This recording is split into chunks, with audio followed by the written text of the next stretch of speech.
성전을 이제 만드는 내용이죠. 그 중에 성전 안에 어떤 기구들이 들어가는가 이것을 기록을 해 두었습니다.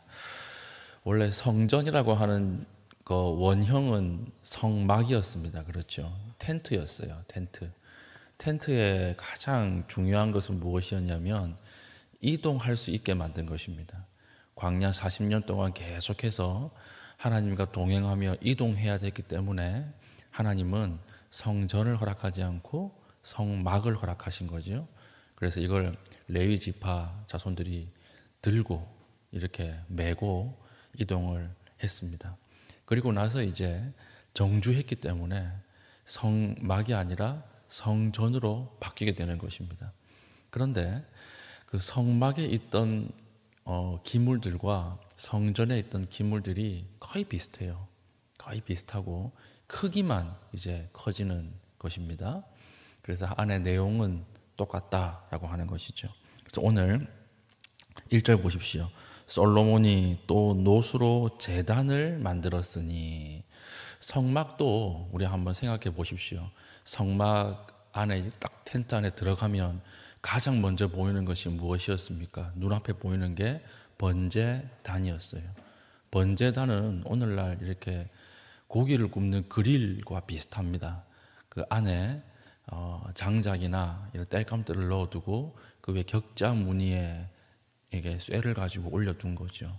그래서 재물 전체를 다 올려두면 그게 활활 타면서 엄청난 연기가 났을 거 아니겠습니까? 그 연기가 하늘로 올라가는 거예요. 하나님 앞에 제사가 드려지는 것입니다. 그리고 번제단 딱 지나고 나면 바로 뒤에 있는 것이 무엇입니까? 물두멍이라고 그랬죠. 두멍이라고 하는 말이 순우리말인데요. 오늘날 잘 쓰지 않아요. 두멍이라고 하는 것은 가마 이런 뜻입니다. 가마. 가마솥 할 때 가마 있죠. 물이나 어떤 곡식을 담기 위해서 큰 형태로 받아놓은 이렇게 대야나 부대 이런 것들을 두멍이라고 하는 것입니다. 그러니까 큰 세숫대야예요. 엄청 큰 세숫대야를 만들어 두고 거기에서 이제 제사장들이 씻고 성소 안으로 들어가게 만들어 놓은 거예요. 그래서 항상 거기에는 물이 있었어요. 거기서 씻고 거룩을 유지한 채로 제사장들이 성소 안으로 들어가게끔. 처음에 보이는 것이 제단, 그 다음 지나고 나면 물두멍. 그것을 씻고 이제 텐트 커튼을 열고 들어가면 거기가 성소예요. 성소의 왼쪽에는 등잔대가 있었죠. 등잔대. 오른쪽에는 떡상. 이렇게 양쪽에 딱 서 있고 바로 눈앞에 보이는 데는 분향단. 여기에서 향이 계속 올라가는데 그 향을 하나님이 성도들의 기도이다 이렇게 이야기를 합니다. 그리고 그 분향단 뒤에 또 커튼이 하나 더 있죠. 그 커튼 딱 열고 들어가면 그 안이 지성소예요. 여기까지는 일반 평 제사장들은 못 들어갑니다. 대제사장만 1년에 딱 한 번 이스라엘의 모든 죄를 가지고 이 커튼을 넘어갈 수 있는 거예요. 딱 넘어가면 눈앞에 보이는 게 무엇이 있습니까? 이제 언약궤가 보이는 거예요. 언약궤. 언약궤 문을 열어보면 그 안에 세 가지 이제 물건이 있죠. 아론의 쌍단 지팡이, 만나를 담은 항아리, 십계명 돌판. 지금은 이제 없어져서 어디에 있는지 몰라요. 없어졌고 그때는 이게 있었어요. 그리고 나서 언약궤 위에 천사 그룹이라고 하는 천사 2명이라고 해야 되나? 천사를 2마리는 아니잖아요. 그렇죠? 이 천사 둘이 서로 양쪽 날개를 서로를 향해 딱 바라보고 펴고 있거든요. 그 날개와 날개 사이가 시은소라고 했어요. 시은소. 시은소가 무슨 뜻이냐? 은혜를 베푸는 자리 이 뜻이에요. 그러니까 하나님이 거기에 빛으로 임재하셨습니다. 그러니까 하나님이 임재하신 자리는 두 그룹 사이에 날개의 빈 공간, 그 공간에 하나님이 빛으로 임재하신 거예요. 거기에 그 빛으로 임재하셨는데 이 빛은 가시광선이나 X선이나 자외선이 아니라 그랬잖아요. 이 빛이 바로 영광이라고 하는 빛이고 이 빛의 특징이 무엇이냐? 자외선, 적외선은 세균을 죽이잖아요. 살균을 하는 능력이 있죠. 이 영광이라고 하는 빛은 죄를 태우는 능력이 있는 거예요. 그 빛을 딱 쪼이면 죄가 흘러내리는 겁니다. 죄가 소멸되는 것입니다. 이 죄가 없는 상태의 하나님이 이 지성소 안에 탁 들어가서 이스라엘 백성들을 만나 주시는 거예요. 유일하게 만나 주시는 장소. 이게 사이즈만 커진 거예요. 성전이 되면서 사이즈만 커지는데 처음 딱 들어가면 뭐가 보여요? 1절 보세요. 솔로몬이 또 노수로 제단을 만들었으니. 똑같죠? 그런데 뭐만 달라졌느냐? 크기만 달라진 거예요. 길이가 20규빗이요. 성경에 규빗이라고 하는 단어가 굉장히 많이 나오는데요. 규빗은 오늘날처럼 정확하게 몇 센티미터라고 도량형이 나와 있지 않던 시대였습니다. 그렇기 때문에 어떻게 재느냐? 그 짓는 사람의 이 손 끝에서부터 팔꿈치 끝까지가 한 규빗이에요. 보통 45cm에서 50cm로 잡습니다. 그러면 규빗이 나오면 어떻게 하면 오늘날 바로 환산이 되냐면 규빗의 절반을 나눠 가지고 밑으로 바꾸면 돼요. 그러면 오늘날 비슷해요. 그러면 이 넓이가 20규빗이니까 이 몇 미터예요? 10m예요. 10m. 10m. 엄청 커진 거예요. 여러분 들어오신 우리 본당에 문 있죠? 문 저 4개, 4짝. 저 다 합쳐도 10m 안 됩니다. 그러니까 엄청 큰 제단을 만든 거예요. 여기에서 제사가 드려지도록. 이 제단이 하는 역할은 무엇입니까? 죄를 태우는 것이죠. 죄를 다 태우는 것입니다. 하나님 앞에 남김없이 모든 것을 다 태우고 하나님 앞에 들어가는 거예요. 우리의 죄를 태우는 거죠. 이 제단을 만들고 길이가 20규빗이고 10m고 너비가 10m고 높이가 5m예요. 그러니까 엄청 큰 제단, 놋제단이 있는 것입니다. 여러분 머릿속에 그려지시죠?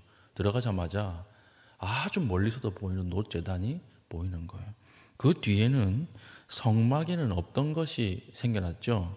그게 뭐냐면 2절 또 놋을 부어 바다를 만들었으니. 바다는 물두멍이 커진 거예요. 물두멍이 아주 커져가지고 이게 바다처럼 보이도록 만든 것입니다. 그래서 지름이 몇 미터예요? 10규빗이요 이랬으니까 지름이 5미터예요. 5미터. 5미터짜리 큰 물두멍을 만들었는데 왜 만들었느냐? 제사장들의 성결과 거룩을 위해서 만들었다는 것입니다. 그 물두멍은 사라졌느냐? 아니에요. 있어요. 6절 보십시오. 또 물두멍 10개를 만들어. 물두멍 숫자도 더 커졌죠.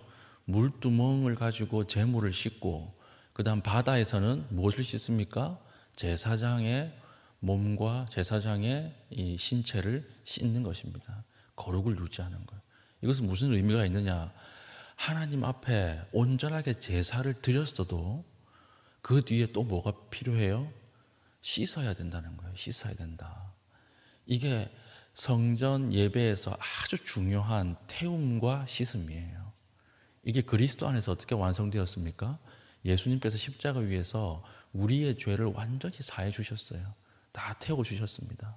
그러나 우리는 순간순간 주님의 십자가를 의지하면서 그날 지은 죄를 어떻게 해야 돼요? 씻어내야 되는 거예요. 이게 예배의 중요한 요소거든요. 씻음과 태움. 이것이 완성되었을 때 성소의 문이 열리고 지성소까지 들어갈 수가 있다라고 하는 것입니다. 예수님 안에서 우리의 원죄가 다 씻겼습니다. 그럼 우린 거룩합니까? 아니죠. 우린 여전히 죄를 짓죠. 그러나 예수님께서 발을 씻어주시면서 뭐라고 말씀하세요? 그날 더러워진 발만 씻으면 된다. 그날 더러워진 발만 씻으면 된다. 이렇게 말씀해 주시는 거예요. 오늘 새벽기도 나올 때도 예수님께서 이미 우리의 죄를 다 용서해 주셨습니다. 그럼 우리 이제 마음대로 죄 짓고 살아도 됩니까? 이제 다 용서받았으니까 뭐 어쩔 수 없지. 이게 아니에요. 여전히 우리 안에는 죄성이 있고 여전히 우리 안에는 거듭나지 못한 과거의 인격이 있습니다. 이게 계속 올라와서 상처를 주죠. 하나님 앞에 하나님의 이름을 먹칠을 하죠. 그럴 때마다 하나님께서 뭐만 하면 된다 그랬어요? 씻기만 하면 된다. 그날 하루의 죄는 그날 씻는 것으로 족하다. 원죄는 하나님이 다 사해 주셨고 그날 지은 죄는 그날 씻으면 된다. 그래서 이것을 감격하는 게 주일이에요. 예수님께서 우리의 원죄를 다 태워주셨고, 제가 그나마 일주일 동안 최선을 다해서 씻으려고 노력했습니다. 이러고 딱 하나님 앞에 나왔을 때 오케이, 인정. 이게 예배예요. 이게 감격이에요. 이게 은혜예요. 이 가장 중요한 두 가지, 씻음과 태움. 오늘 우리에게 필요한 하나님의 은혜는 무엇입니까? 씻음과 태움. 하나님께서 우리의 죄를 씻어 주시고 태워 주실 줄 믿습니다. 그리고 나서 이제 똑같이 만들죠. 7절 또 규례대로 금으로 등잔대 10개를 만들어 내전에 두었으니 왼쪽에 5개요 오른쪽에 5개이며 또 상 10개를 만들어 내전에 두었으니 왼쪽에 5개요 오른쪽에 5개. 상이라고 하는 것은 떡상을 이야기합니다. 떡상. 그리고 나서 이제 10절까지 바다는 성전 오른쪽 동남방에 두었더라. 이렇게 규례대로 이렇게 쭉 만드는데, 중요한 말은 뭐냐면 7절 또 규례대로라는 거예요. 또 규례대로. 또 규례대로. 이게 오늘 새벽에 제일 중요한 단어입니다. 또 규례대로. 보십시오. 성막에서 성전으로 커졌죠. 엄청 커졌잖아요. 그런데 커졌음에도 불구하고 무엇은 바뀌지 않았습니까? 내용과 본질은 바뀌지 않았다는 거예요. 이게 중요한 거예요.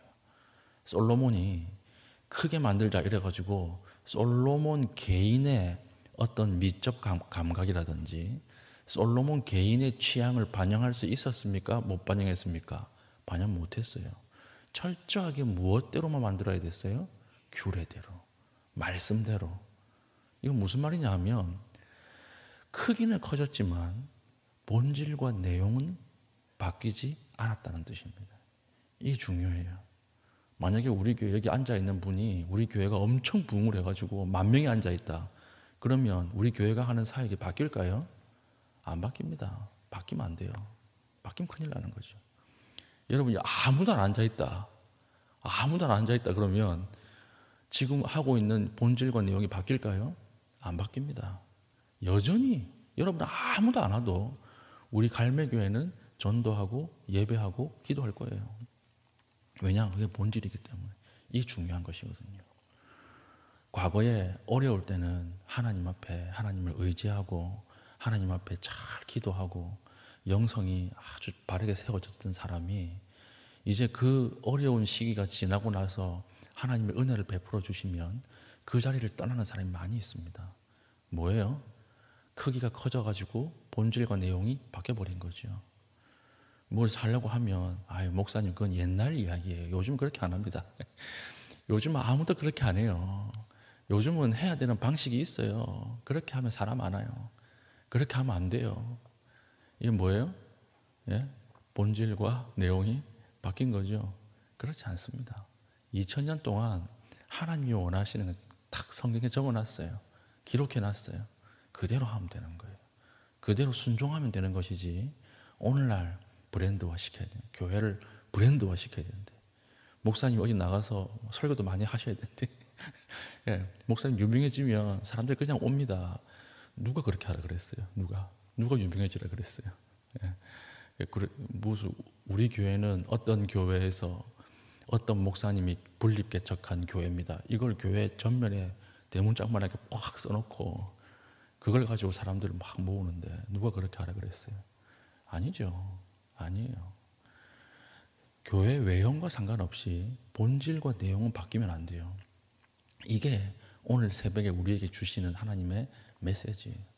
우리가 하나님 앞에 제대로 섰고 우리가 하나님이 주신 은혜를 가지고 살고 있습니까? 그러면 다시 오늘 점검해야 할 것은 무엇입니까? 본질과 내용은 그대로인가? 하나님 말씀의 규례대로 그대로 내가 순종하고 있는가? 그것을 점검해야 할 것입니다. 우리의 크기가 변해도 하나님 앞에 본질과 그 내용이 바뀌지 않는 믿음의 신실한 주의 백성 될 수 있기를 예수님의 이름으로 축복합니다. 아멘. 기도합시다. 기도할 때 하나님, 우리 개인을 하나님의 성전으로 불러주시니 감사합니다. 하나님 예수 그리스도를 모시고 우리가 오늘 하루 살아갈 때에 하나님 말씀하신 그 규례대로 그 뜻대로 하나님 원하시는 말씀대로 살아갈 수 있는 은혜를 허락하여 주시옵소서. 기도하신 이후에 개인적인 기도의 제목 가지고 기도하시고 자유롭게 돌아가시겠습니다.